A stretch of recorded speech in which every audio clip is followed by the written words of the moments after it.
D. Duterte. Palakpakan. Baba ng tiwalang baba, baba ng tiwalang.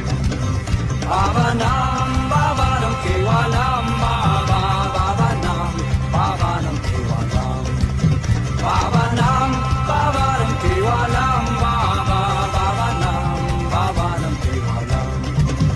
Baba ng tiwalang baba, baba ng tiwalang. Nung pangatlo, sabi niya, halika, sabi niya, itago lang natin para hindi makita ng nanay mo. Sa pang-apat,